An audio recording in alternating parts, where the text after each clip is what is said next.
mandar el mismo quiz y como hice esta semana, que les mandé para que sea simplemente para ver sus conocimientos, pero esta vez va a ser específico de cada práctica.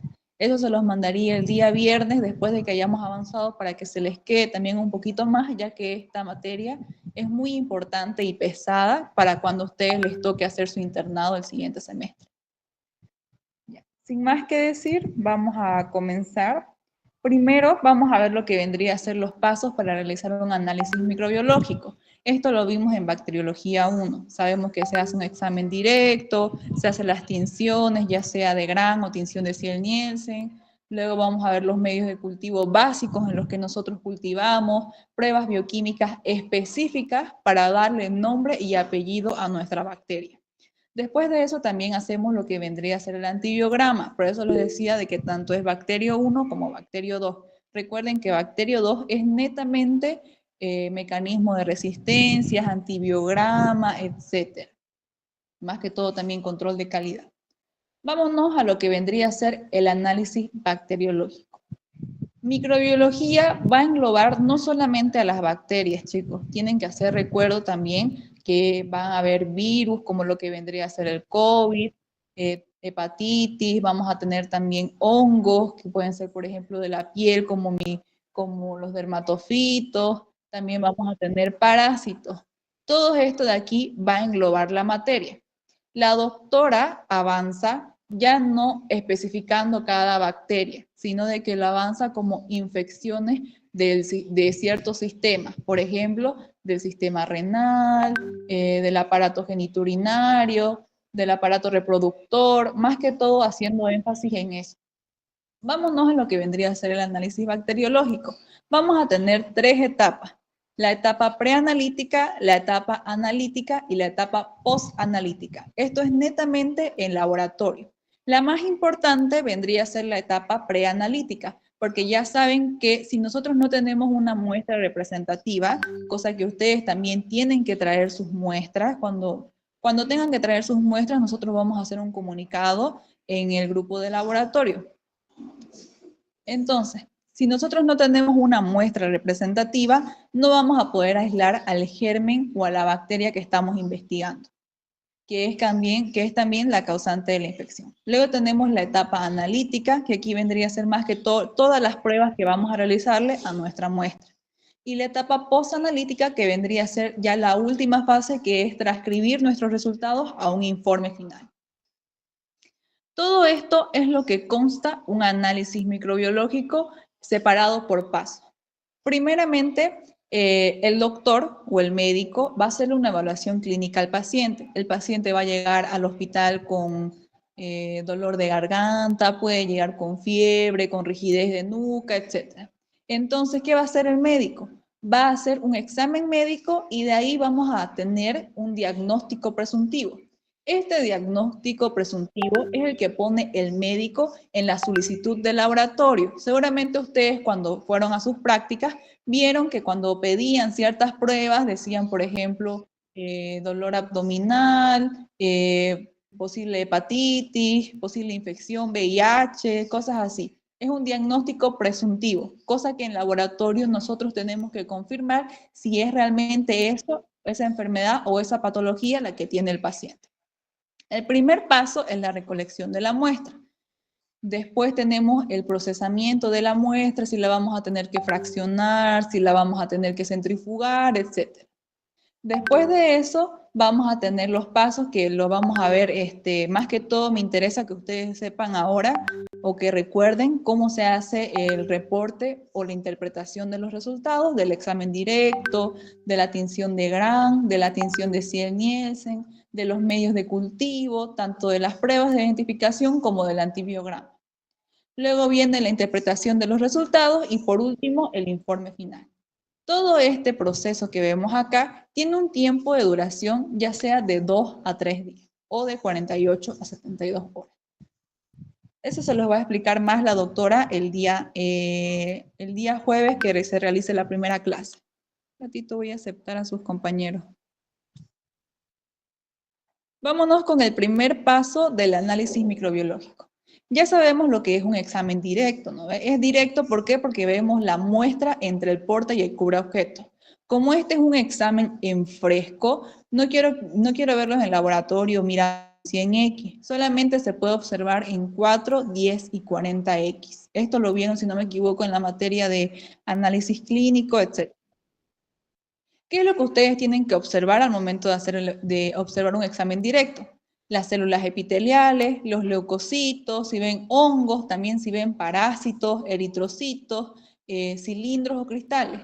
¿Y qué es lo más importante que ustedes tienen que ver en el examen directo o observar? Serían los leucocitos, ya que estos leucocitos nos van a dar un gran indicio de que el paciente está cursando por una infección.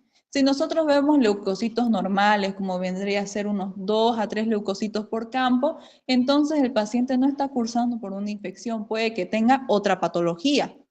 Pero si nosotros vemos que en un campo observamos alrededor de 10 a 20 leucocitos por campo, entonces podríamos sospechar que es una infección. Ya veremos si es bacteriana, si es viral o si es parasitaria. Aquí, esto es lo que les decía. Al momento de realizar el reporte, ustedes tienen que contar por campo. Si hablamos de los leucocitos y de los eritrocitos, se van a contar por campo microscópico. Y ustedes simplemente ponen una media de todo lo que vieron alrededor. Luego tenemos las células epiteliales. Otro marcador importante del examen directo sería las células epiteliales. ¿Por qué? Porque las células epiteliales nos van a indicar si el paciente trajo o no una buena muestra. Si ustedes ven que tiene muchas células epiteliales, ¿ustedes pensarían que es una buena muestra o no? ¿Qué les enseñaron en PIP? Si nuestra muestra tiene muchas células epiteliales, ¿es una buena muestra o una mala muestra?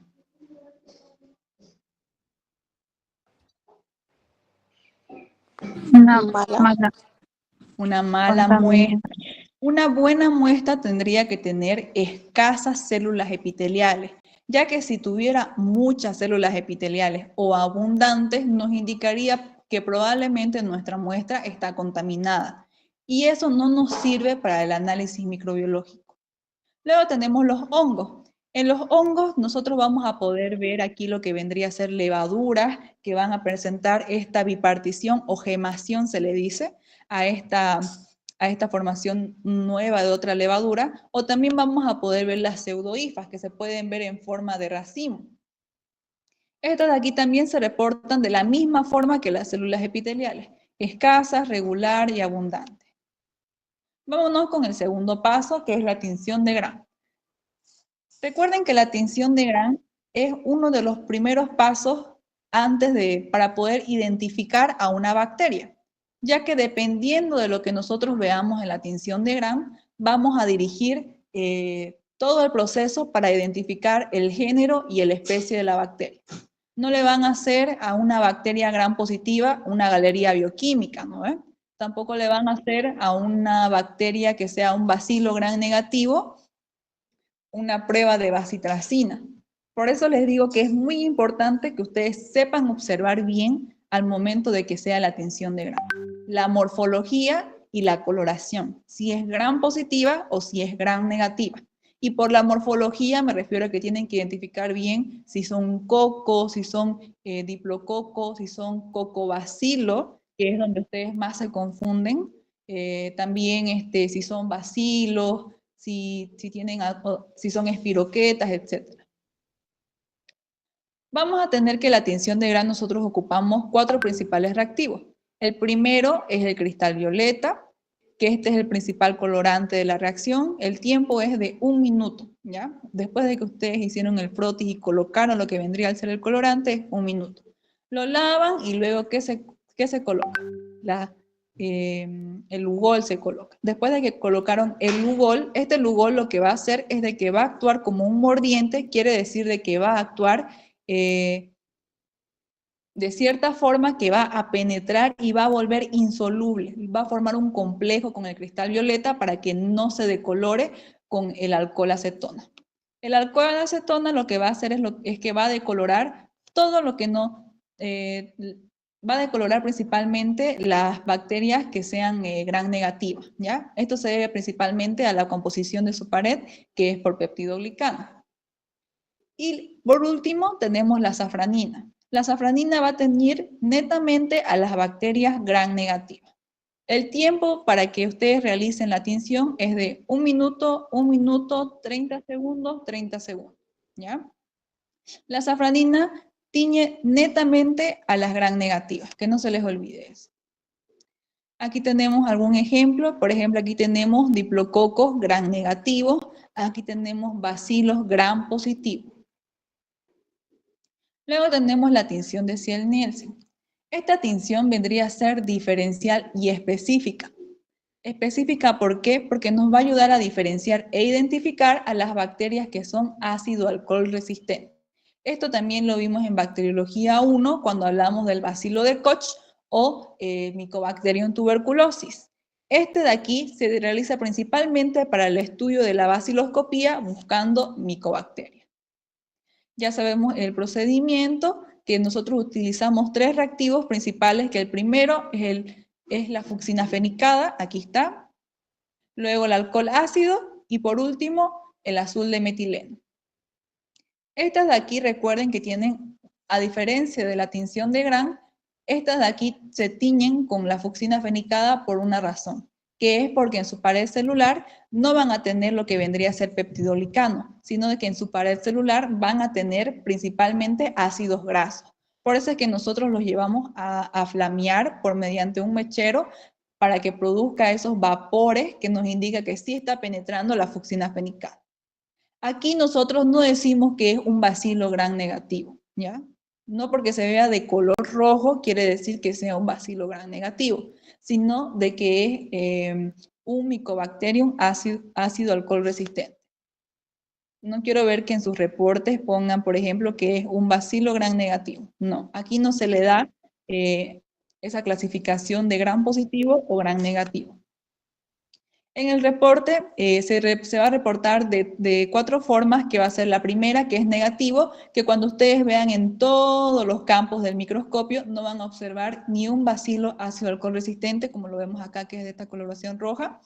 El positivo, una cruz que va a ser menos de un bacilo en un promedio. Ustedes van a mirar en la lámina como 100 campos, un ejemplo. Si ustedes miran 100 campos y no ven ni un solo bacilo, entonces pueden decir que es positivo una cruz. Si ven de 1 a 10 bacilos en 50 campos, sería positivo 2 cruces. Y si ven de 10 bacilos, más de 10 bacilos ácido alcohol resistente, como se vería acá, que aquí vemos más de 10 y aquí también hay más de 10, sería un positivo 3 cruces. Esta vendría a ser el reporte antiguo que se manejaba anteriormente. Ahora, seguramente cuando hicieron sus prácticas de PIP, les mencionaron que actualmente con que solamente se vea un bacilo ácido alcohol resistente, ya se reporta como positivo, ¿ya? Este de aquí vendría a ser la clasificación antigua que en algunos hospitales se maneja, pero en otros simplemente con que vean un solo bacilo en la tinción de Ziel-Nielsen, ya es positivo una cruz y se empieza a dar tratamiento. Vámonos con el tercer punto, que vendría a ser los medios de cultivo. Tenemos medios de cultivo básicos, que son los que nosotros vamos a utilizar todos los laboratorios, así que ustedes tienen que reconocerlos y también saber qué es lo que van a buscar en cada uno de ellos. Tenemos el agar sangre, el agar chocolate, el agar McConkey y el agar Saburón. El agar sangre es un medio enriquecido. ¿Por qué? Porque este tiene sangre. Este agar sangre vendría a ser también un medio común, ya que la mayoría de las bacterias pueden crecer en este medio. Y lo que nosotros buscamos al cultivar en un agar sangre es que veamos la hemólisis. Vamos a tener 3 tipos de hemólisis: hemólisis alfa, hemólisis beta y hemólisis gamma. Cuando ustedes vean cualquier colonia que crezca en el agar sangre, ustedes tienen que mirar eso de forma directa, ya que eso le da también otro indicio para sospechar de la bacteria. Si ustedes, por ejemplo, ven una beta hemólisis, que sería la lisis parcial de los eritrocitos, que es la que tenemos aquí en la imagen, sospecharían, por ejemplo, de un Streptococcus pyogenes o de un Streptococcus agalactiae, que los vamos a ver más adelante. Si ustedes ven, por ejemplo, una hemólisis alfa, quiere decir que va a haber colonias verdes aquí alrededor. significa que ustedes sospecharían, por ejemplo, de un Enterococcus, o también podrían sospechar de un Streptococcus pneumoniae o un Streptococcus viridans. Y si ustedes ven, por ejemplo, una hemólisis gamma, que quiere decir que no hay hemólisis, que simplemente crecen colonias blanquitas sobre encima, entonces pueden sospechar de un enterococos, de otro estafilococos, ya sea epidermidis o saprofíticos, etc. Eso es lo que ustedes ven de forma macroscópica, o sea que pueden verlo a simple vista, y esto también les ayuda para que sospechen de las bacterias. Después tenemos el agar chocolate. Este agar chocolate va a ser más que todo, ya saben la composición del agar chocolate, que vendría a ser eritrocitos lisados. Aquí los eritrocitos están intactos, por eso podemos ver la hemólisis, a diferencia del agar chocolate, que como este ya presenta los eritrocitos lisados, va a tener muchos más nutrientes que el agar sangre. Y esos nutrientes van a permitir que crezcan bacterias exigentes. Por ejemplo, tenemos a las Neisseria y a la Haemophilus. Estas bacterias, al ser exigentes, no van a crecer en el agar sangre, pero sí en el agar chocolate.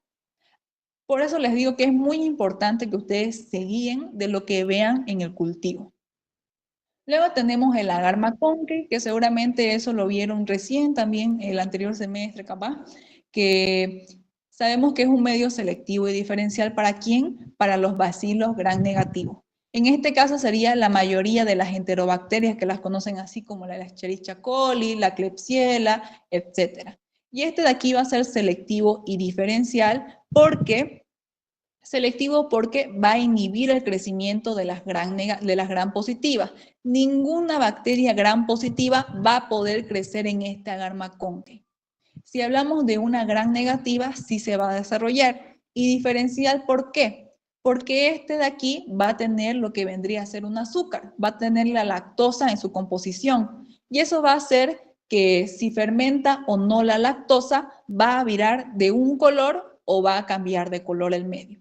Por ejemplo, si fermenta la lactosa, vamos a tener este color rosado intenso. Pero si esta enterobacteria no fermenta la lactosa, va a ser de un color amarillo. Por ejemplo, una colonia que da de color rosado intenso de las enterobacterias sería la Escherichia coli, que es la más común. Y una no fermentadora, por ejemplo, sería el Proteus.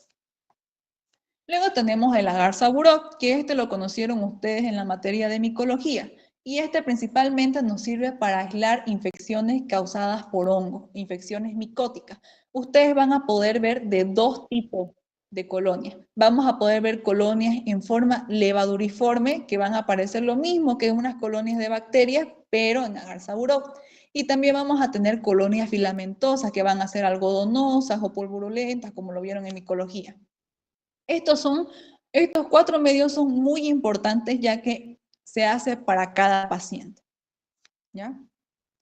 Luego tenemos otros medios de cultivo que son utilizados también en laboratorio, pero son más específicos, como lo que vendría a ser el agar SS, el caldo tioglicolato y el caldo selenito. Sabemos que es agar SS porque nos ayuda a diferenciar a dos bacterias principalmente, que vendría a ser la Shigella y la Salmonella. Este de aquí va a tener en su composición lo que vendría a ser tiosulfato de sodio, tiosulfato de sulfuro. Este tiosulfato de sulfuro, la salmonela lo va a utilizar como fuente de carbono, así decirlo, y lo que va a hacer es de que va a precipitar y va a formar estos pequeños puntos negros que significan sulfuro positivo. Si nosotros vemos estos puntos negros que son de sulfuro, en el agar SS vamos a sospechar de una salmonela. Pero si simplemente vemos colonias amarillas, translúcidas en el agar SS, vamos a sospechar de una Shigella. ¿Ya? Para eso es el agar SS, para diferenciar salmonela de Shigella. Todavía no sabemos la especie acá, ¿ya? Solamente el género. Luego tenemos el caldo tioglicolato. Este también es uno de los medios más utilizados para que nosotros podamos observar el tipo de crecimiento por oxigenación que tiene la bacteria. Si es aerobia estricta, si es anaerobia estricta, si es aerobia facultativa, si es microaerófila o si es anaerobia. Estos puntitos negros que ustedes ven acá no significa que forme precipitado, ¿ya? Simplemente que va a haber turbidez. En el caldo tioglicolato, si vemos turbidez solamente en el pico, vamos a decir que es aerobio estricto. Significa que necesita sí o sí de oxígeno para poder crecer. Si vemos que solamente hay turbidez en la base del caldo, vamos a decir que es un anaerobio estricto. Significa que crece en ausencia de oxígeno. Si es aerobio facultativo, significa que puede crecer en ausencia de oxígeno, como en su ausencia vamos a tener que todo el caldo va a cambiar, va a presentar esta turbidez, ¿ya? Por eso se ven estos puntitos negros, ya que si se viera turbidez no podrían diferenciarlo a simple vista. Si es microaerófilo, también solamente va a crecer en el pico. Luego tenemos el caldo selenito. Este caldo selenito va a ser principalmente un medio de enriquecimiento. ¿Para quién? Para la salmonela. Este principalmente se solicita cuando ustedes en laboratorio les pidan un coprocultivo. Como en el coprocultivo vamos a utilizar las heces, sabemos que en las heces hay muchas bacterias. Y este caldo selenito es principalmente para que la salmonela no se muera. Si nuestra agente causal de la infección es la salmonela, este caldo la va a mantener viva para que nosotros podamos investigar. Vámonos con las pruebas bioquímicas.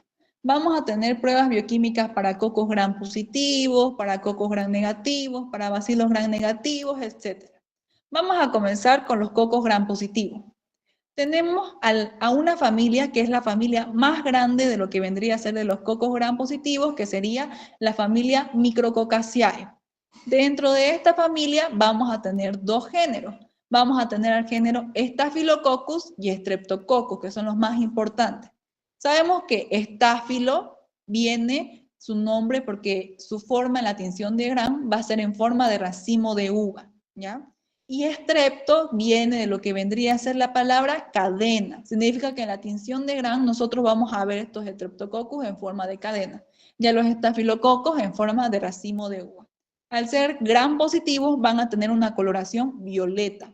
Vamos a tener tres especies a estudiar principalmente en los estafilococos, que van a ser aureus, epidermidis y saprophyticus. Y en los streptococcus vamos a tener piógenes, agalactiae, pneumoniae, viridans y otro género que se implementó a los streptococos, que sería el enterococcus. Esto ustedes lo vieron en Bacteriología 1 y sabemos que el Staphylococcus aureus va a ser el principal agente causal de varias enfermedades de la piel, cardiovasculares, también enfermedades o formadoras de abscesos, etc. Además de eso, que también causa el síndrome de la piel escaldada. Este Staphylococcus aureus tiene el nombre de aureus porque au viene de oro. Oro significa que sus colonias van a ser de un color dorado, ¿ya? Por eso se llama Staphylococcus aureus.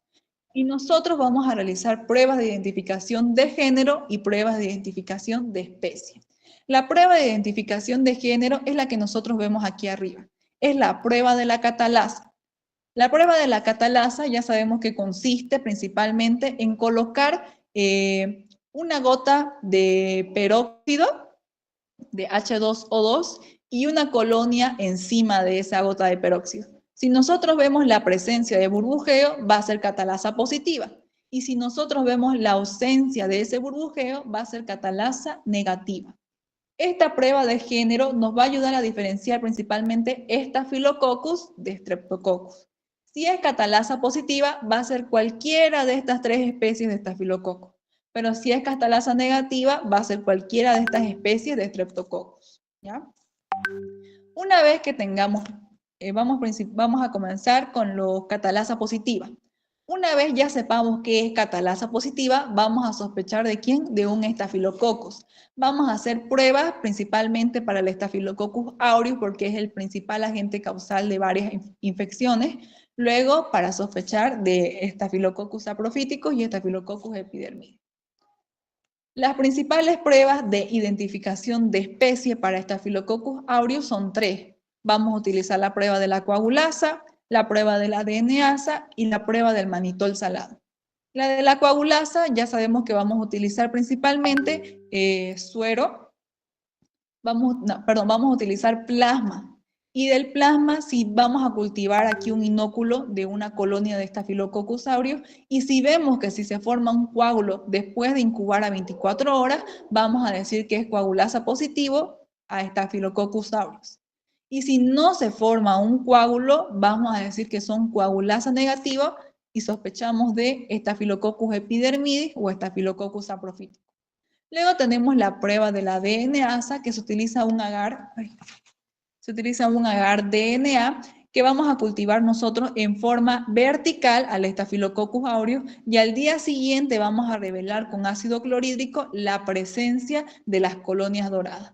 Si se forma este color oro, sabemos que es Staphylococcus aureus, pero después de que pusimos el ácido clorhídrico, si no se forma esa colonia dorada, vamos a decir que es Staphylococcus epidermidis o Staphylococcus saprophyticus.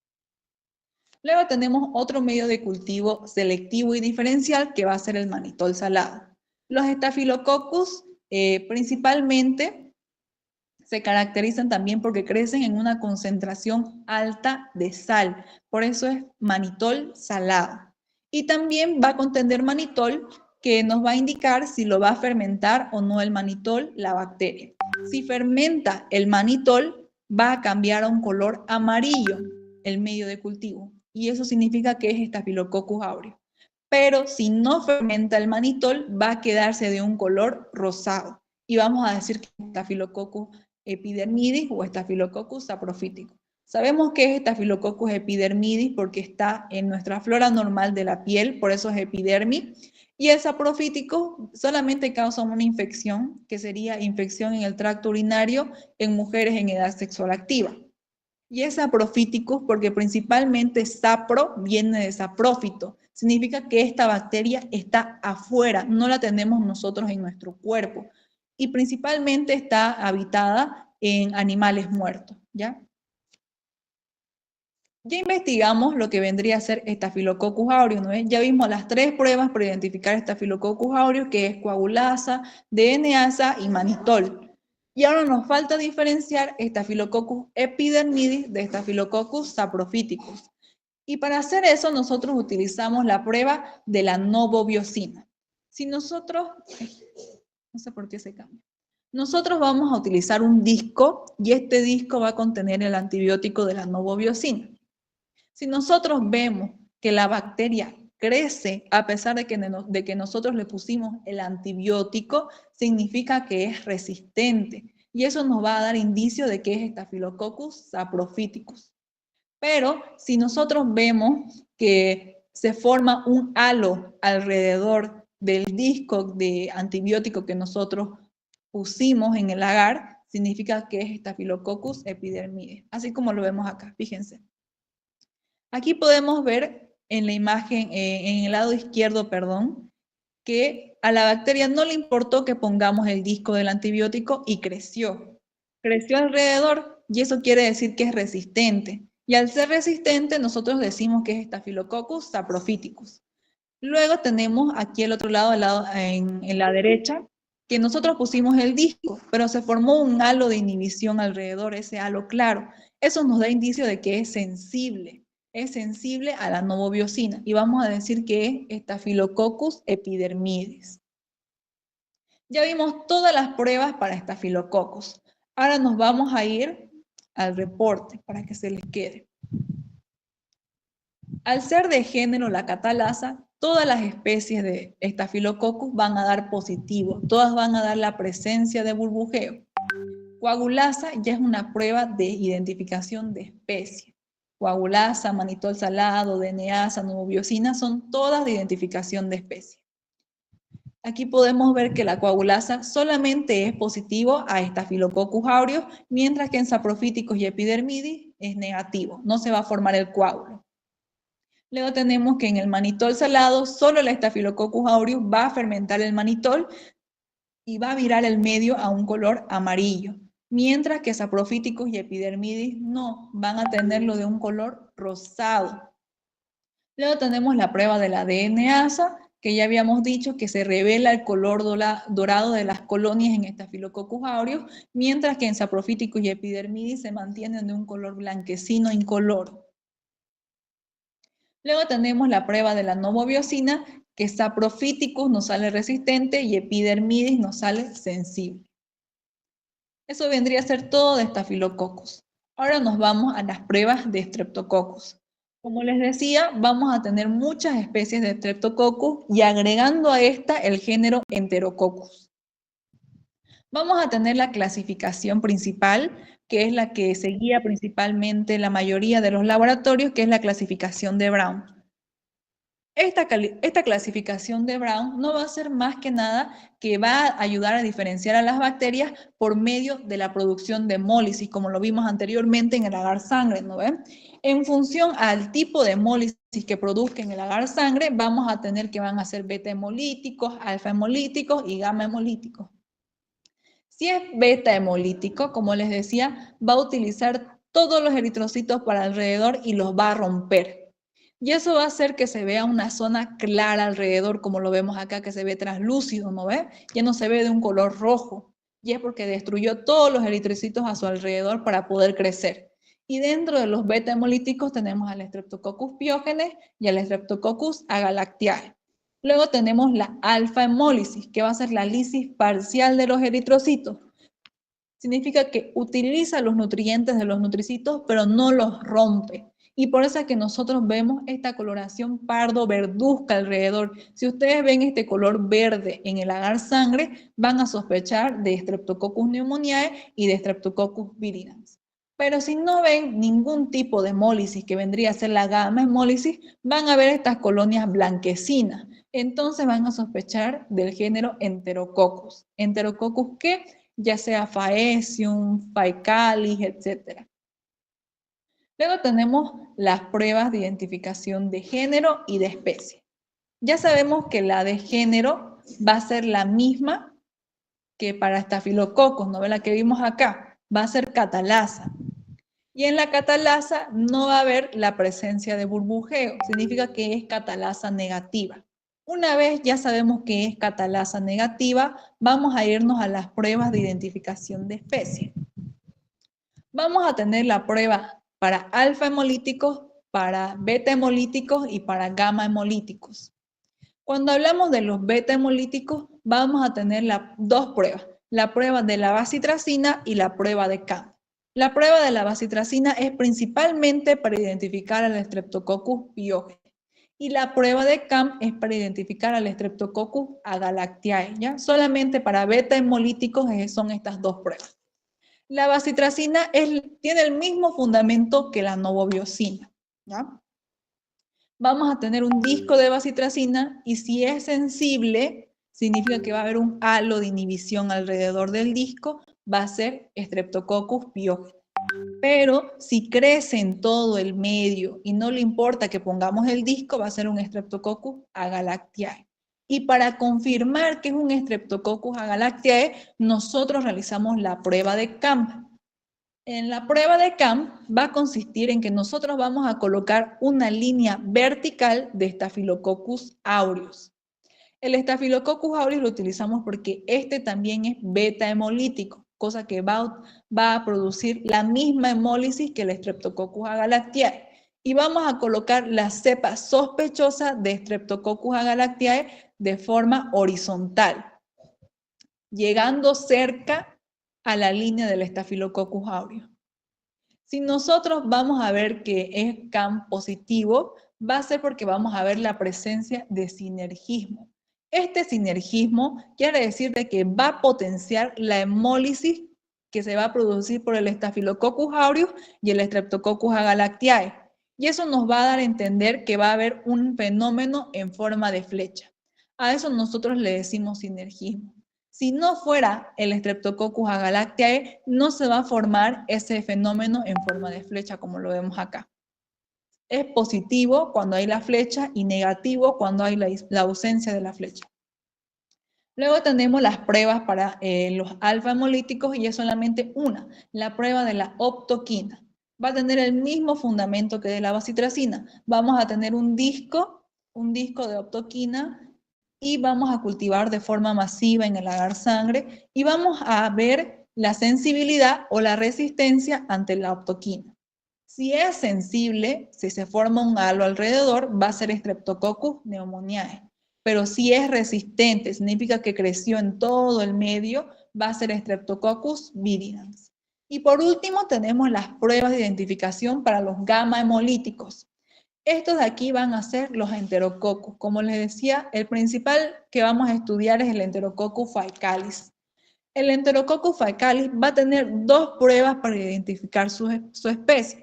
La primera es el bilis esculina y el segundo es la tolerancia al cloruro de sodio al 6,5%. En la bilis esculina vamos a tener que va a convertir la esculina a esculetina y eso va a hacer que se forme este precipitado de color negro en todo el medio. Si degrada la esculina a esculetina, vamos a tener este color negro y ese es positivo a Enterococcus faecalis. Y en la tolerancia al cloruro de sodio al 6,5%, vamos a ver si la bacteria puede crecer, si el Enterococcus puede crecer a una alta concentración de sal, que vendría a ser al 6,5%. Al ser un caldo, nosotros lo vamos a ver en forma de turbidez. Si no hay turbidez, vamos a decir que es negativo. Y si hay presencia de turbidez, va a ser positivo. Y eso nos va a indicar también que es un Enterococcus faecalis. Aquí tenemos la tabla del reporte de lo que dije anteriormente. Vamos a tener la clasificación según la hemólisis, que es la clasificación de Brown. Van a ser beta, piógenes y agalactiae, alfa, viridans y pneumoniae, y Enterococcus puede ser alfa, beta, pero en la mayoría de los casos es gamma. Luego tenemos esta otra clasificación, que es la clasificación de Lancefield, pero esto es principalmente para serología. Nosotros no hacemos esto en microbiología, ¿ya? Es más que todo para la serología, para ver el serogrupo que tiene la bacteria. Por eso es A, B y D. No todas las bacterias lo tienen. Luego tenemos la prueba de la bacitracina, que la bacitracina da sensible para Streptococcus pyogenes y resistente para Streptococcus agalactiae. Para confirmar el Streptococcus agalactiae, hacemos la prueba de Camp. Luego tenemos la prueba para los alfa hemolíticos, que van a ser la prueba de la optoquina, que va a ser pneumoniae sensible y viridans resistente. Y luego tenemos la prueba para los enterococos, que es bilis esculina y el cloruro de sodio al 6,5%. Va a ser positivo si el medio cambia a un color negro, degradando la esculina a esculetina, y va a ser positivo si se torna un color turbio en el cloruro de sodio. Ya vimos lo que vendría a ser todos los cocos gram positivos. Ahora nos vamos a ir a lo que son los cocos gram negativos. Dentro de lo que vendría a ser los cocos gram negativos, los más importantes vendría a ser el género de la Neisseria. Y en la Neisseria vamos a tener dos especies que van a ser patógenas, la Neisseria gonorrhoeae y la Neisseria meningitidis. La Neisseria gonorrhoeae que va a causar gonorrea y la Neisseria meningitidis que causa meningitis en su mayoría. Vamos a tener que va a crecer estas Neisserias, como les había dicho, en agar chocolate, pero no va a crecer en agar sangre porque son bacterias exigentes, son bacterias fastidiosas. Luego tenemos las pruebas para otros medios de cultivo y pruebas que vamos a utilizar para su posterior identificación.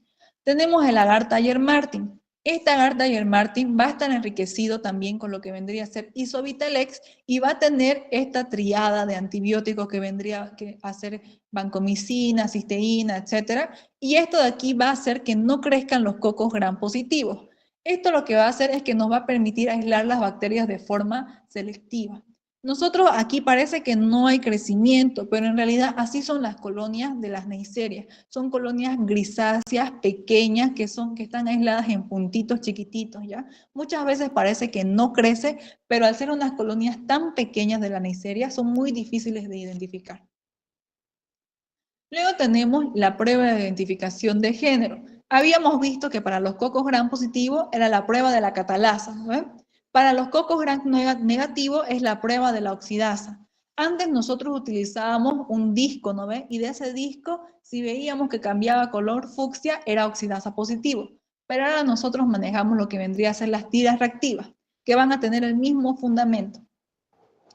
Y si es oxidasa positiva, van a cambiar a un color azul. Todas las Neisseria, todas las especies de Neisseria, todas las cepas de Neisseria van a ser oxidasa positivo.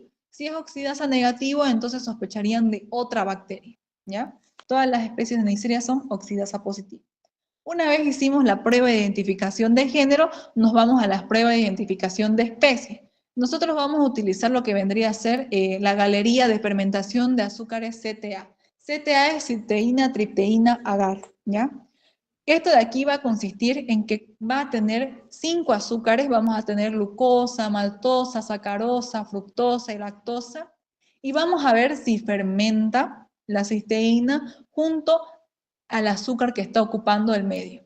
Por ejemplo, si va a fermentar la glucosa y la maltosa, significa que van a cambiar de color rojo, que es inicialmente, a un color amarillo, porque acidifican el medio, vamos a tener que es Neisseria meningitidis. Si solamente fermenta la glucosa, significa que solo la glucosa cambió de las 5 azúcares que había, es una Neisseria gonorrheae. Aquí tenemos cómo sería el reporte. La Neisseria gonorrheae, aquí sería Neisseria meningitidis, todas serían positivas, también son catalasas positivas, etc. Aquí tenemos lo que vendría a ser las azúcares CTA. Fíjense, tenemos 5 azúcares: glucosa, maltosa, lactosa, sacarosa y fructosa. Todas estas inicialmente son de un color rojo, como se ve acá. Si fermenta y utiliza el azúcar junto a la cisteína, va a cambiar de color a un color amarillo. La Neisseria gonorrheae solamente va a fermentar la glucosa, significa que solo la glucosa va a cambiar a amarillo, mientras todos los demás siguen de un color rojo. En la Neisseria meningitidis vamos a tener que la glucosa y la maltosa van a cambiar a color amarillo y las demás en rojo. Luego tenemos la lactámica, la cinerea, la mucosa, la zika, que estas son principalmente Neisserias de nuestra flora normal, que no causan infecciones graves en el sistema, en nuestro organismo, etc. A diferencia de la Neisseria gonorrheae y la Neisseria meningitidis. Vámonos con los bacilos gram negativos. Ya vimos cocos gram positivos, cocos gram negativos, ahora nos vamos con los bacilos gram negativos. Vamos a tener dos grandes grupos en los bacilos gram negativos: los fermentadores del carbohidrato y los que no fermentan carbohidratos, ¿ya? Para eso nosotros primero vamos a cultivar en agar sangre, en agar chocolate y en agar maconque, ¿ya? No va a crecer en agar sangre. Bueno, va a crecer en agar sangre y en agar chocolate, pero además de eso, también van a crecer en agar maconque. Recuerden que el maconque es solamente para bacilos gram negativos, ¿ya? No va a crecer otra bacteria que no sea un bacilo gram negativo. Y dependiendo de la coloración, vamos a saber si es fermentador de lactosa o que no fermenta la lactosa. Y para eso nosotros vamos a realizar la prueba de identificación de género, que va a ser la primera, que es la oxidasa. Y si es oxidasa positivo, sospecharíamos de bacterias no fermentadoras de carbohidratos. Y si sale negativo, sospecharíamos de las enterobacterias, ¿ya? Lo mismo que con los cocos gram positivos, ¿no ve? Que estafilococos y streptococcus. Aquí serían principalmente oxidasa negativa, las enterobacterias, y oxidasa positiva, las bacterias no fermentadoras, que son la pseudomonas, la stenotrophomona, el acinetobacter, etc. Una vez nosotros veamos que creció en el agar maconque, vamos a cultivar en lo que vendría a ser el agar TCI. Este agar TCI se llama así porque es triple sugar iron, significa que va a tener 3 azúcares, por eso es triple sugar. Para que nosotros veamos si fermenta o no fermenta carbohidratos, nos vamos a basar en este TCI y en la prueba de la oxidasa. Si nosotros vemos que cambia de color, ya sea amarillo o rojo con amarillo, vamos a sospechar de una enterobacteria y vamos a hacer toda la galería bioquímica. Pero si vemos que no cambió de color y si sigue de este color rojo, que es el color inicial del TCI, vamos a decir que es una bacteria no fermentadora y vamos a sospechar de una pseudomonas, de una acinetobacter, de una stenotrophomona, etc. Y esas son otras pruebas. Ya no se hace la galería bioquímica, aquí se hace las azúcares OF, ¿ya? Por eso es muy importante, junto al TCI, hacer la prueba de la oxidasa.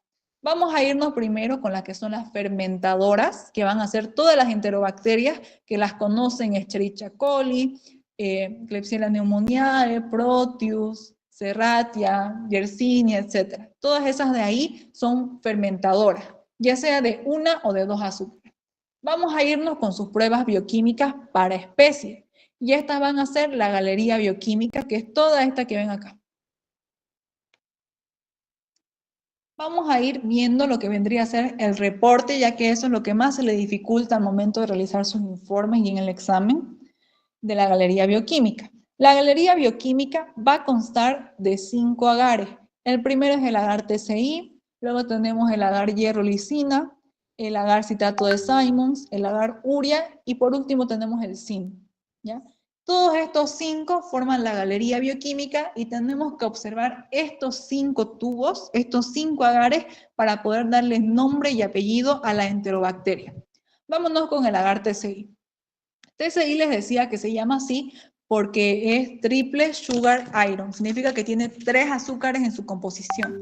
Aquí va a tener lo que vendría, en la base va a tener lo que es la glucosa y en el pico de flauta va a tener lo que es la sacarosa y la lactosa, ¿ya? En el pico de flauta, sacarosa y lactosa y en la base va a tener la glucosa. Dependiendo de si fermenta monosacárido, que vendría a ser la glucosa, o los disacáridos, que es la sacarosa y la lactosa, vamos a tener el cambio de color, ¿ya? Vamos a tener que este agar TCI tiene lo que vendría a ser el rojo fenol, que por medio de la fermentación de las azúcares va a hacer que cambie de color. Inicialmente es de color rojo, y si fermenta las azúcares va a cambiar de color.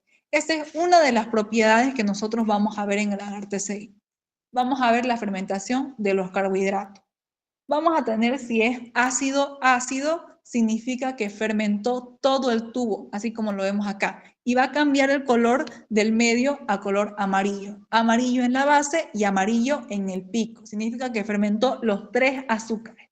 Vamos a tener el segundo, que es bácido ácido, que es rojo amarillo. Rojo en el pico y amarillo en la base. Significa que solo fermentó la glucosa y no fermentó sacarosa ni lactosa, pero sí utilizó la glucosa, ¿ya? Entonces ese es base ácido, ¿ya? Luego tenemos básico básico. Básico básico es lo mismo que decir que es negativo, ¿ya? Al ser negativo quiere decir que no es fermentadora del carbohidrato. Por eso les decía al inicio que es muy importante que hagamos el TCI junto a la prueba de la oxidasa para sospechar de una bacteria no fermentadora. Si nos sale de estas dos formas, ya sea ácido ácido o bácido ácido, decimos es una enterobacteria. Pero si nos sale de este color rojo, decimos que es una no fermentadora. La segunda propiedad que nosotros evaluamos también en el TCI es la producción de sulfuro de hidrógeno. Va a tener también tiosulfato de sulfuro y lo que va a hacer es de que lo va a degradar para formar este precipitado de color negro. Y por último tenemos también la producción de gas, que va a ser gas positivo o gas negativo en presencia de burbujas en el medio. Por ejemplo, aquí tenemos que este es gas positivo. Este sería gas positivo, ¿por qué? Porque lo levantó el medio e incluso lo está partiendo. También sería gas positivo si no lo levanta el medio y hay presencia de burbujas en él. Y nosotros para poder dar lo que vendría a ser toda la clasificación del TCI tenemos que decir estas 3 propiedades, no solo una. Aquí voy a hacer un ejemplo con el reporte. Este sería ácido ácido, sulfuro negativo porque no hay precipitado y la producción de gas positiva, ¿ya? Esas 3 se realizan para el reporte, sí o sí. No pueden decir solamente la fermentación o solamente la producción de sulfuro. Este de aquí sería, por ejemplo, básico ácido. Básico ácido, ¿por qué? Porque el pico está rojo y la base amarilla. Es sulfuro negativo y además de eso es gas negativo. Se dicen las 3 propiedades. En este de aquí, aunque no se vea, les aseguro que es básido ácido, ¿ya? Porque hay la presencia de sulfuro. Es básido ácido. Este, por ejemplo, podría ser un proteus. Los proteus producen lo que vendría a ser sulfuro de hidrógeno junto a la salmonela. Este sería, por ejemplo, en la fermentación bácido-ácido, aunque no se vea el pico porque lo tapa el sulfuro, significa que igual hay esa fermentación. es sulfuro positivo y gas negativo porque no hay la presencia de burbujas ni rompimiento del medio. Y este sería simplemente básico, básico o negativo, ¿ya? Y haríamos otras pruebas, ya no haríamos toda la galería bioquímica. Luego tenemos el agar hierro-lisina. Quiero que me pregunten, chicos, aquí en lo que vendría a ser la galería, si se les queda alguna duda, porque esto es lo que más se les dificulta al momento de reportar. Si no entendieron alguna parte, pueden decir también. No hay problema. Tenemos el agar hierro-lisina, también se le conoce como agar LIA. Este también va a calificar 3 propiedades, ya sea la descarboxilación de la lisina, la producción de sulfuro, la desaminación de la lisina o si es simplemente negativo. Aquí quiero que se les quede algo claro. O bien descarboxila el medio o bien desamina. No puede haber descarboxilación y desaminación. Solamente uno de los dos. O descarboxila el medio o desamina. Descarboxilación quiere decir que le van a quitar un grupo carboxilo externo a la lisina. Y esto va a hacer que el medio, que inicialmente de un color púrpura, cambie a un color violeta intenso, así como lo vemos acá. ¿Ya? Inicialmente es un color púrpura tenue, por eso ustedes tienen que ver cómo se ve antes de cultivar y después de cultivar. Va a cambiar si es descarboxilación positiva a un color violeta intenso, como lo vemos acá. Ya sabemos la producción de sulfuro, se va a ver este precipitado de color negro. Y vamos a tener la desaminación de la lisina. Significa que le va a quitar un grupo amino externo a la lisina. Y este va a ser positivo solamente cuando haya un pico color vino con un fondo amarillo. Solamente en este caso de aquí se ve que sería una desaminación de la lisina. Este de aquí que pareciera una desaminación, no lo es. Este es simplemente negativo, ¿ya? Porque solamente fermentó la glucosa del medio. Solamente el pico de color rojo vino nos va a indicar la desaminación. Vamos a hacer un ejemplo. Aquí sería el reporte descarboxilación de la lisina positivo, sulfuro negativo. Nada más. Les decía, solamente puede ser una. Aquí va a ser el reporte desaminación de la lisina positivo, producción de sulfuro negativo. Aquí sería simplemente negativo porque no descarboxiló, no está todo el medio de un color púrpura intenso y tampoco cambió el pico de flauta a un color rojo vino, así que no descarboxiló ni desaminó. Así que este es simplemente negativo. Y también puede ser negativo cuando cambia todo el medio a color amarillo, ¿ya? Es negativo si cambia a color amarillo todo el medio o si está el pico de flauta violeta y la base amarilla. Y este de aquí sería, por ejemplo, descarboxilación de la lisina positiva y producción de sulfuro positiva. Ese sería el ejemplo de cómo hacer un reporte correcto del agar LIA. Luego tenemos el agar citrato de Simons y el agar urea. En el agar citrato de Simons va a calificar principalmente lo que vendría a ser utilizar a este citrato en el medio, que está dentro del medio, como única fuente de carbono, o sea, de que no va a utilizar ningún carbohidrato. Aquí no hay carbohidratos, solamente el citrato. Y si puede utilizar el citrato, va a cambiar de color verde, que es inicialmente, a un color azul, así como lo vemos acá. Va a ser citrato positiva si cambia a un color azul y va a ser citrato negativo si se mantiene de un color verde. Solamente se reporta como positivo o negativo este de acá. Luego tenemos el agar urea, que el agar urea va a determinar principalmente a la enzima ureasa. Si la bacteria tiene en su composición a esta enzima para degradar la urea a amoníaco y dióxido de carbono. Y eso va a hacer que cambie el medio de color. Inicialmente el medio del agar urea es de un color amarillo, ¿ya? Va a ser de un color amarillo. Y va a ser positivo en estos dos casos de acá. Si cambia totalmente el medio a un color rosado o si solamente cambia el pico de flauta. A diferencia de la desaminación de acá, ¿no ven? Que pareciera que no cambie así, este de aquí es negativo. A diferencia del otro, aquí, aunque esté solo el pico de color rosado, ya es presencia de enzima ureasa positiva. Así que se reportaría simplemente como agar-urea positivo o negativo. Solo es negativo cuando no hay cambio en el medio y es positivo cuando se cambia todo el color a un color rosado o cuando vira solamente el pico de flauta. Luego tenemos el último de la galería bioquímica que vendría a ser el agar-SIM. SIM es por su sigla sulfuro indol motilidad, ¿ya? O indol sulfuro motilidad, cualquiera de las tres. Significa que va a calificar estas tres propiedades para que nosotros hagamos nuestro reporte. Indol, ¿por qué? Este agar, este caldo, mejor dicho, bueno, no es un caldo, es un agar semisólido, ¿ya? Este caldo lo que va a contener vendría a ser triptófano en su composición. Este triptófano va a degradarse para formar indol. Y este indol nosotros lo vamos a ver al día siguiente añadiendo reactivo de Kovac.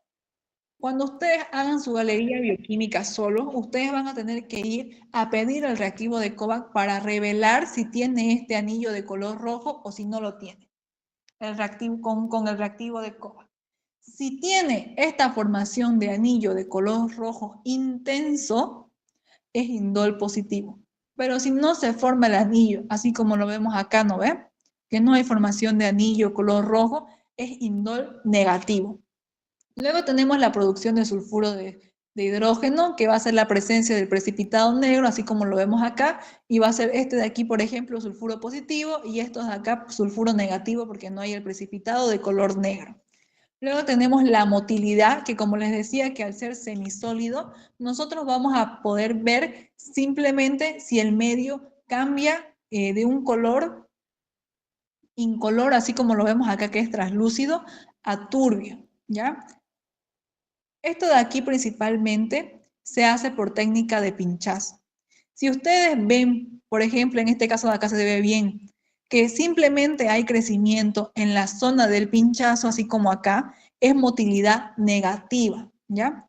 Pero fíjense acá, este de aquí, el sulfuro se diseminó a todo el medio está de color negro. Quiere decir que es motilidad positiva, que tiene muchos flagelos esta bacteria para moverse y se desplazó a todo el medio semisólido, ¿ya? Aquí, por ejemplo, también se puede ver, fíjense, cómo crece solamente en la zona del pinchazo. Aquí también solamente creció la bacteria en la zona del pinchazo. Y si fuera solamente no productora de sulfuro, se vería todo el medio de color turbio, de un color sucio se vería. Para el reporte. Aquí es muy importante, chicos, que ustedes tienen que observar los 5 tubos del TCI, el citrato de Simons, el agar-urea, el agar-lía, el SIM, para poder dar su reporte y darle nombre y apellido a la bacteria. Así como lo vemos acá. Esto de aquí ustedes lo van a tener en su guía también para que puedan identificar a la bacteria.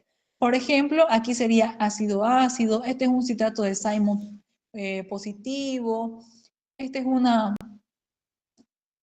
este es un LIA, este es el agar LIA, el agar hierro lisina, esto es descarboxilación, esto es el agar urea positivo y este es el zinc.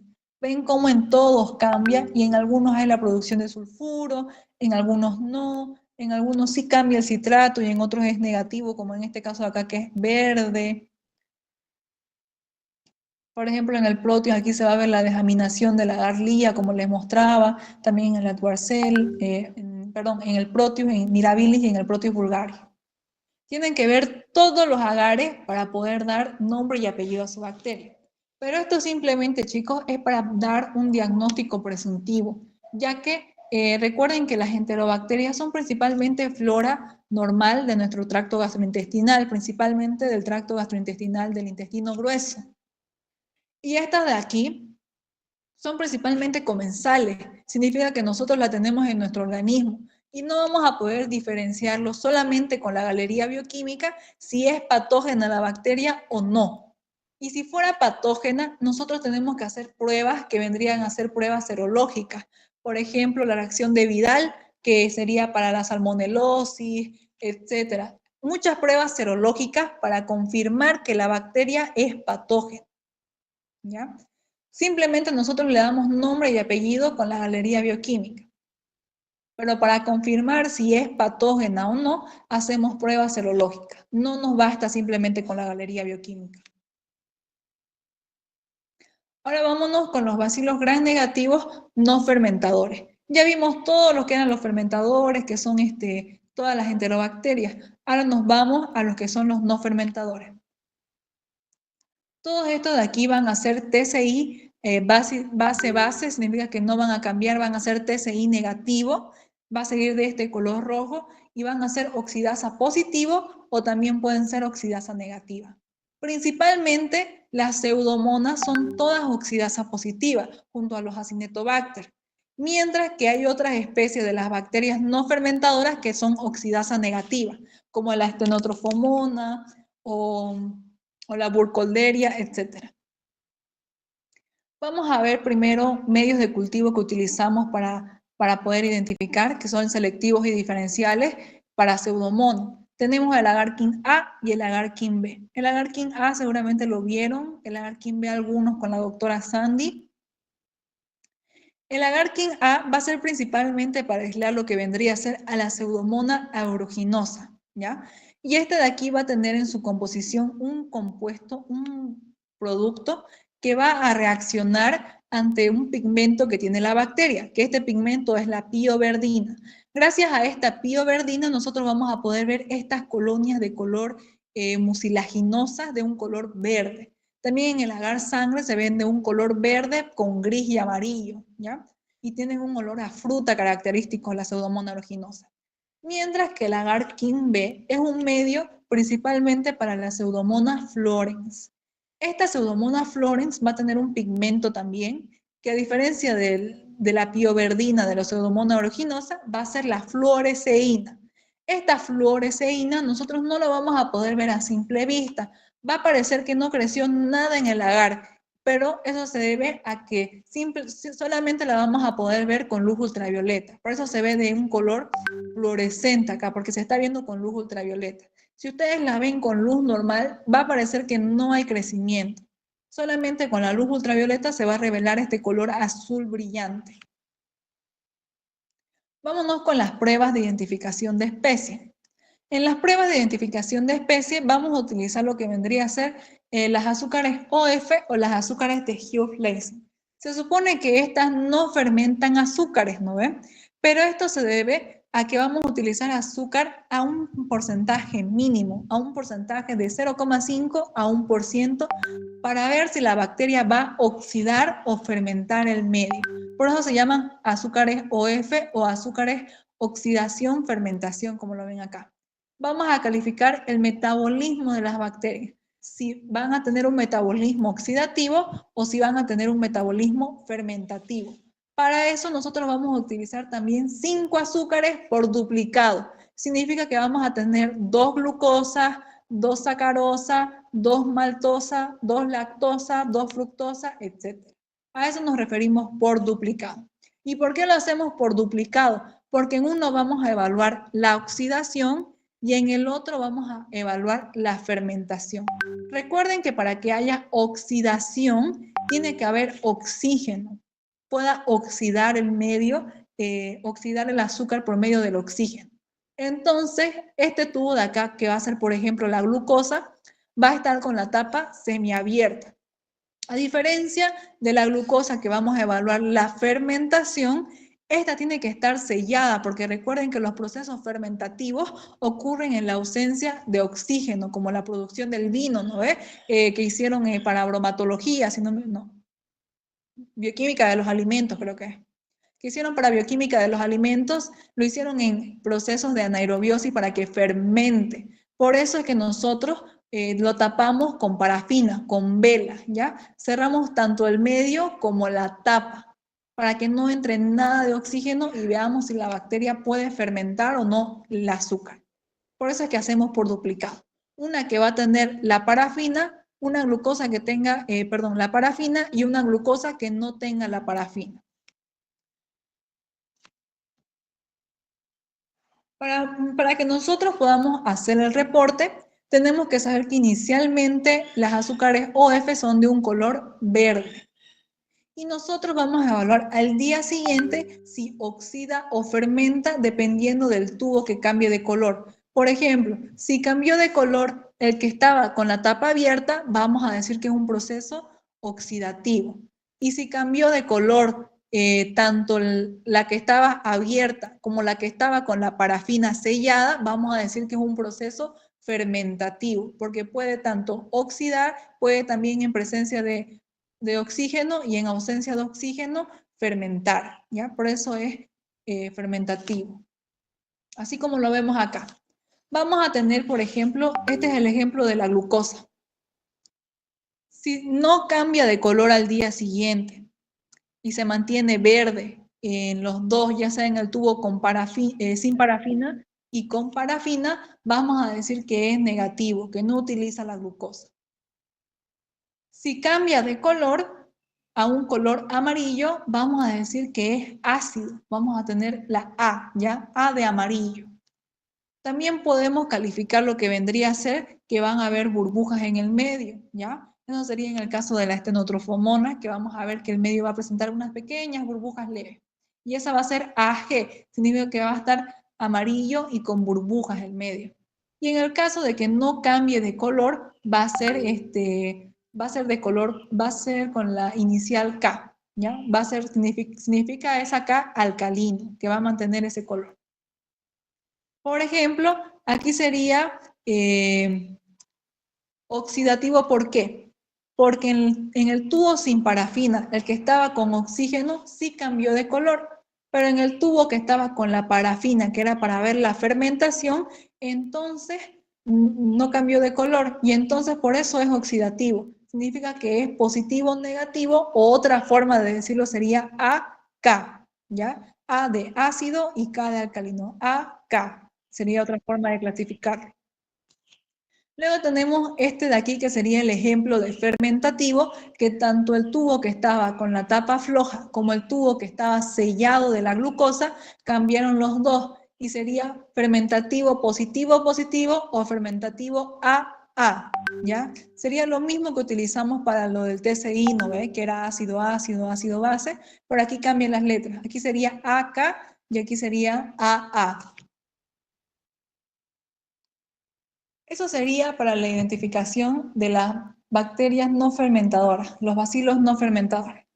Y ya vamos a acabar. Luego tenemos lo que vendría a ser pruebas para los cocobacilos gram negativos.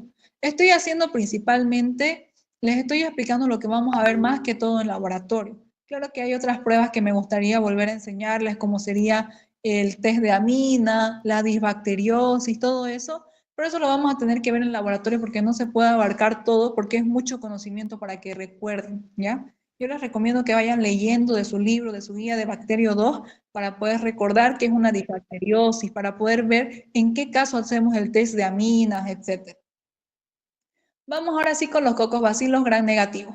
Este es principalmente para identificar a hemófilos. La mayoría de cocobacilos gram negativos son los hemófilos, ¿ya? También tenemos a las bordetelas, etcétera, ¿ya? Aquí pueden ver, por ejemplo, cómo es un cocobacilo. Tiene una forma redondeada y a la vez alargada, ¿ya?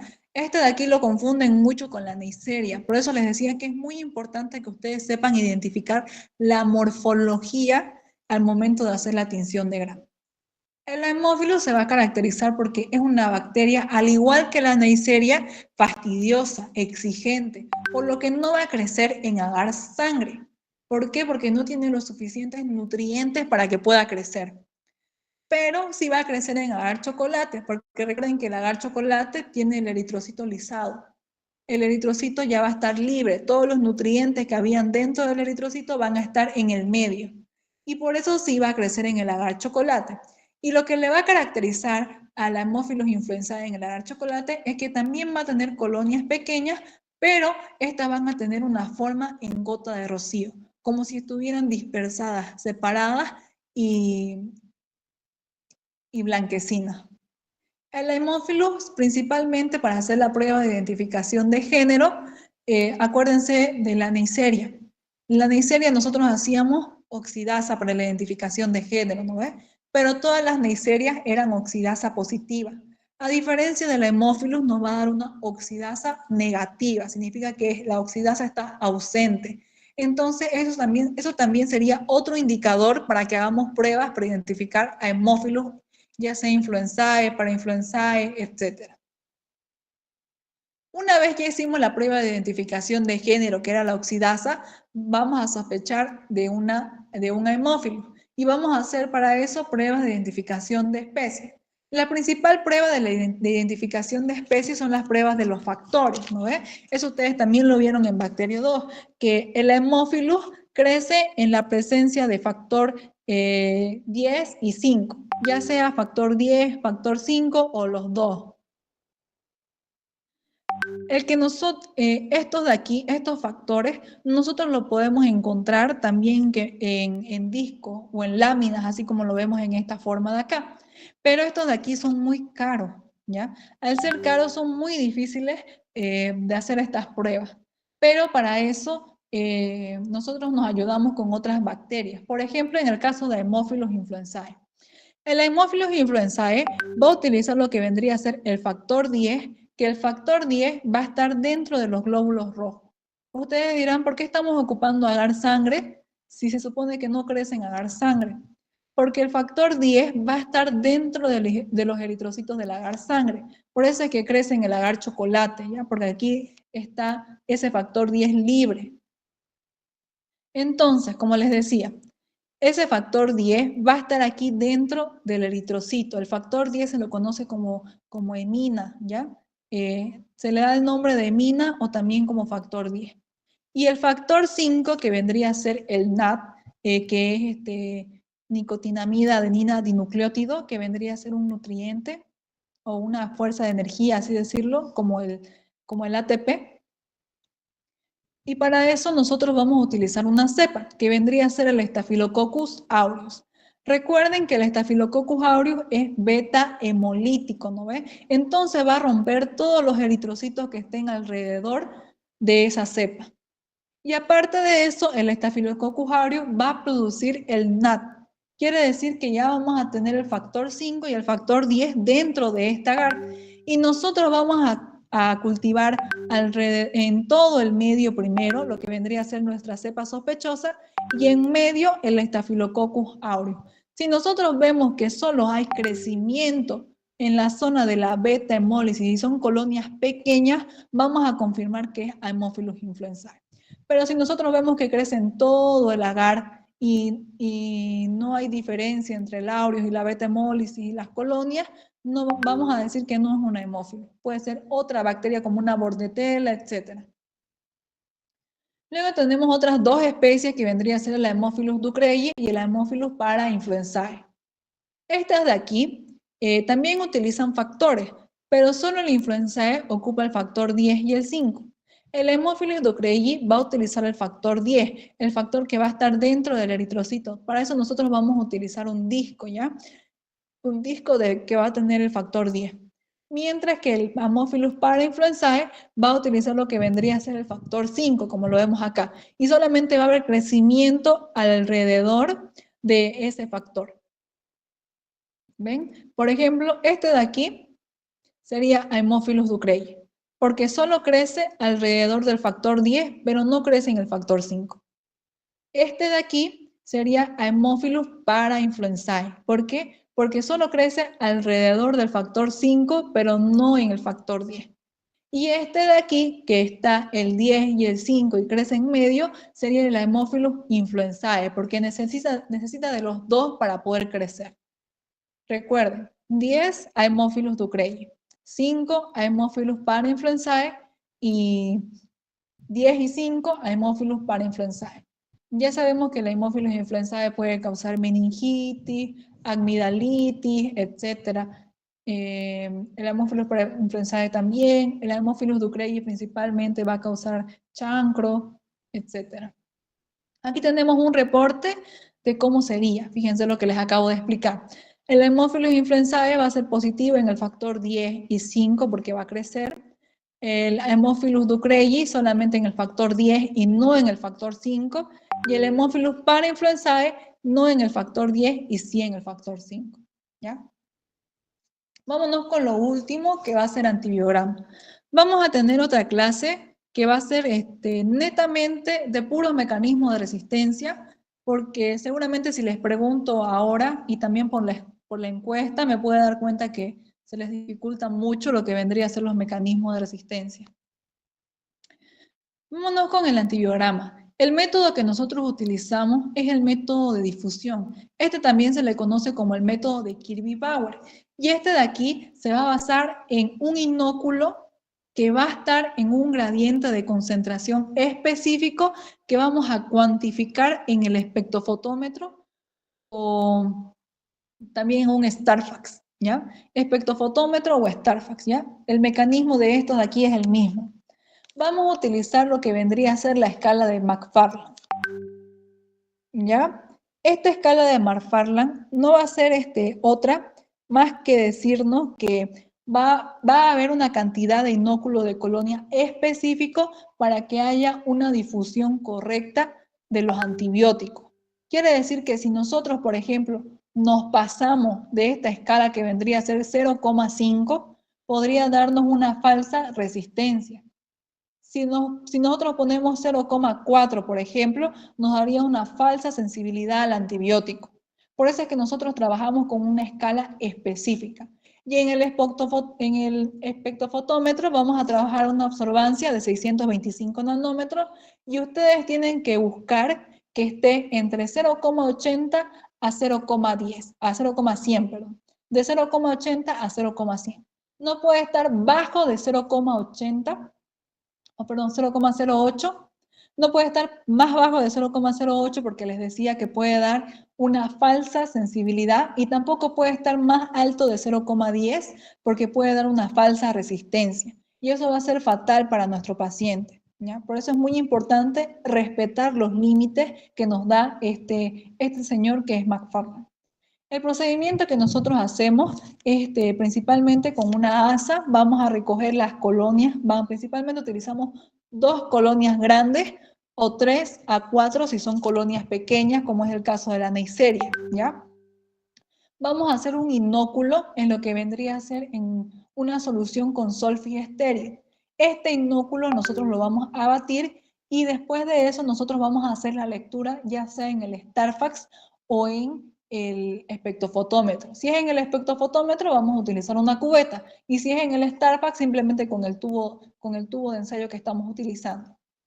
Vamos a observar que esté dentro de nuestro rango, que vendría a ser 0,08 a 0,010, y si está dentro de ese rango, entonces después de eso nosotros podemos pasar a cultivar. El método que nosotros utilizamos para cultivar en un antibiograma es el método de cultivo masivo, ¿ya? Vamos a hacer una siembra masiva en todo el medio, cosa que no nos quede ningún espacio libre como lo vemos en esta imagen de acá, para que no nos dé también falsos negativos o falsos positivos, ¿ya? Vamos a hacer una siembra masiva en todo el medio. Después de eso nosotros vamos a aplicar los discos. Nosotros vamos a aplicar el máximo de número de discos es de 5, ¿ya? Y estos discos van a depender según la bacteria que nosotros hemos aislado.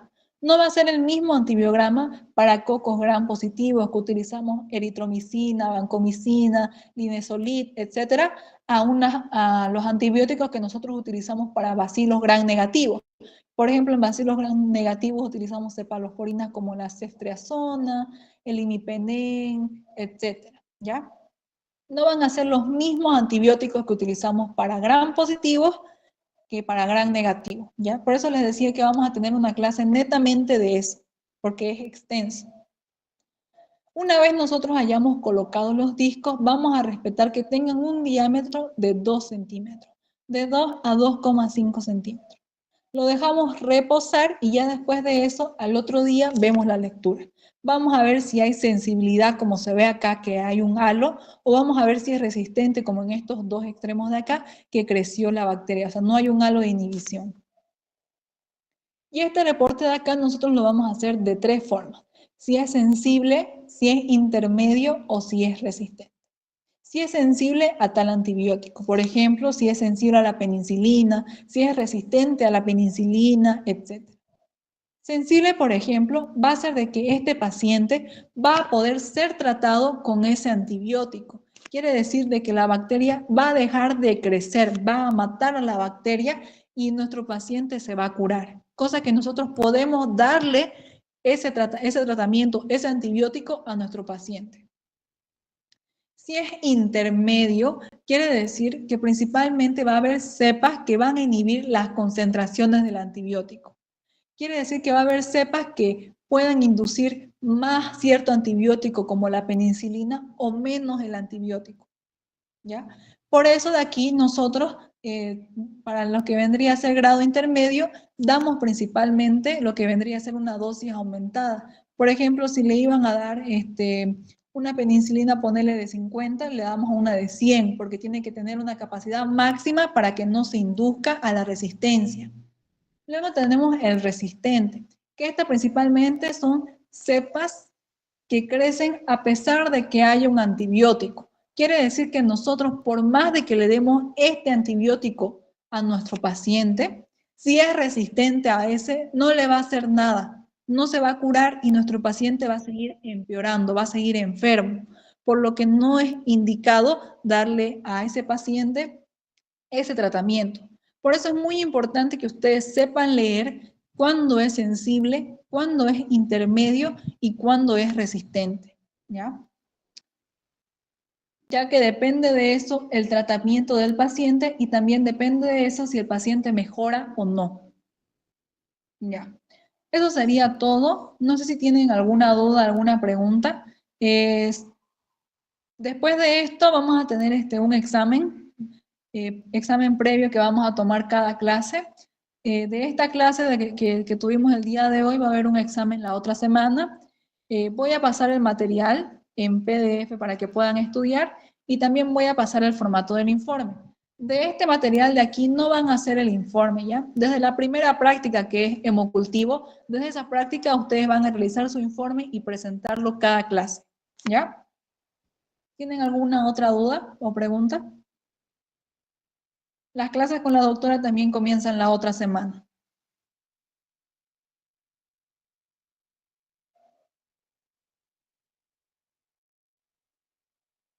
Gracias, Eliar. ¿Tienen preguntas? Las de laboratorio igual empiezan la próxima semana, una vez que se avance de teoría. Sí. A la doctora le gusta avanzar teoría y laboratorio juntos, cosa que la doctora va a avanzar hemocultivo a las 11:30 y vamos a hacer la práctica de hemocultivo a las 2 o a las 4 p.m. ¿Ya? Por eso les decía que esta semana no iba a comenzar presencial, porque la doctora, tema avanzado, tema que quiere que hagamos la práctica. ¿Ya? Desde la siguiente semana comienza ya laboratorio y teoría normal. Chicos, no se confíen con la asistencia de teoría. Si ustedes no van a teoría, la doctora va después al laboratorio y si ustedes no fueron a teoría les pone falta. Y recuerden que solo máximo 2 inasistencias pueden tener, 2 faltas. Vayan a teoría. Mi recomendación es que vayan a teoría, que no se falten porque la doctora un día puede estar de malas y a los que no fueron a teoría les pone falta en laboratorio. ¿Tienen alguna otra pregunta? Sobre la guía auxiliar. Sobre la guía.